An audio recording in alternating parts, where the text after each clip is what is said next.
Alright guys, this is the 2,500 mile review. I'm kind of late. It was 2608.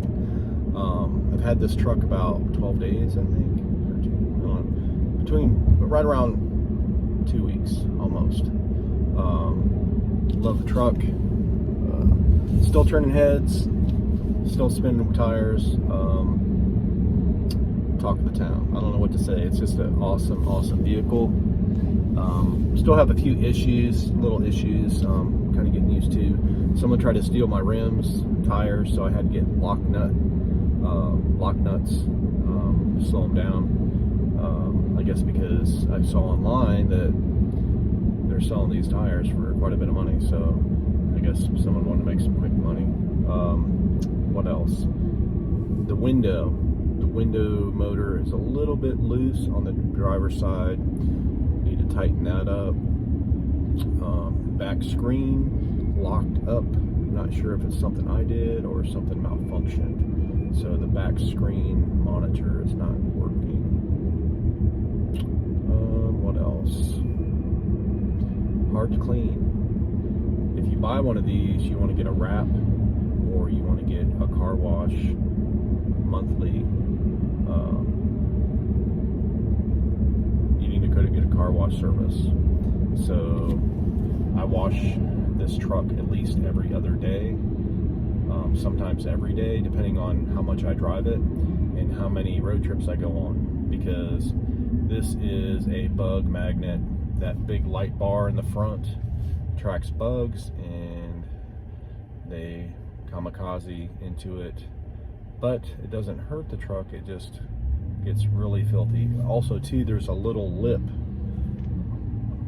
because the steel doesn't bend over, so it's basically a knife edge, and then you have the LED bar, and then you have another inlet, so bugs seem to get trapped in between those two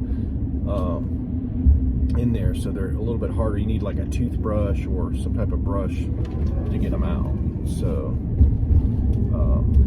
sometimes that's an issue. So even if you go through a car wash, a lot of times the bugs are still stuck in there, so sometimes you have to use a little extra elbow grease or a rag or something to get them out. You can't spot clean this truck. If you're using stainless steel cleaner, you have to do the entire truck, because if you just do certain areas, you can tell. So the best thing to do is run it through car wash and then take some microfiber towels and dry it off. And I've been using like Awesome or mild degreaser to get the bugs off. Other than that, I keep the rims black. Sometimes I put Armor All on them, sometimes I don't. I just try to keep the vehicle clean. Also too, I work in a dusty environment, so after I vacuum, I take a wet cloth and wipe down the interior. So I stopped driving the truck to the office for now because it is super dusty. So every time you go to the shop, the office, you have to clean the truck. So I've been trying to, we just took a trip that was over, I don't know, 250, 300 miles. It is a little bit more expensive to charge this truck because the battery pack, and it's not quite as efficient, of course, because it's heavier. So if you're going to drive and use the supercharger network, you're going to spend at least $20, $17 to $25, depending where you stop and how much the charge is, because it fluctuates.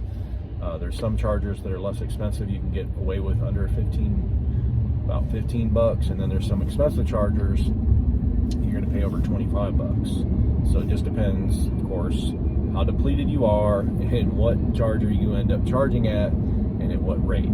But you can expect anywhere from $15 to $25, and that's to charge basically from like 20% to 80, 20% to 90, 95. I don't go over 95. And I'm still getting about the same, a little over 300 miles. 80% is about 250-ish, and then 95% is a little over 300. So anyway, that's about it. Still loving the truck. Just have a few little issues. Door locks are, you have to push down. You can't get in the vehicle unless you push down on the driver's door lock, like, and hold it down, or you push on the entry button. For some reason, I don't know what I hit, but you cannot get in. I don't care what you have. You can't get in this vehicle if you have the phone or whatever. If you have it in this mode, it's almost impossible to get in. So you have to go back to the driver's side, either click or hold down on the entry button on the outside of the driver's door, or hold down and click the open door on the driver's side. So I need to turn that off. I turned off the pin because it was just, in the combination with that, it was just too much. So I have Ryan helping me figure all this stuff out. I'm still figuring things out on the truck, even though I drove a Tesla Model Y for a year or two. There's still a few little things that are different. I don't know if it's me or the system, but I'm just getting used to it. But other than that, I love the truck. It's fast. It's efficient. Charges. Oh, that's another thing. It doesn't charge quite as fast as the Model Y, because supposedly the battery pack's bigger. I know the battery pack's bigger, but I don't know if they're monitoring and kind of slowing down the charge because of the new batteries, 4680 or whatever. But so I'm not sure. I have to do more research on that. If anybody knows, let me know. Other than that, that's my 2500 2-week review on the Cybertruck. So far, thumbs up. I will be making more videos every day. Follow me, like, and subscribe. See you in the next one.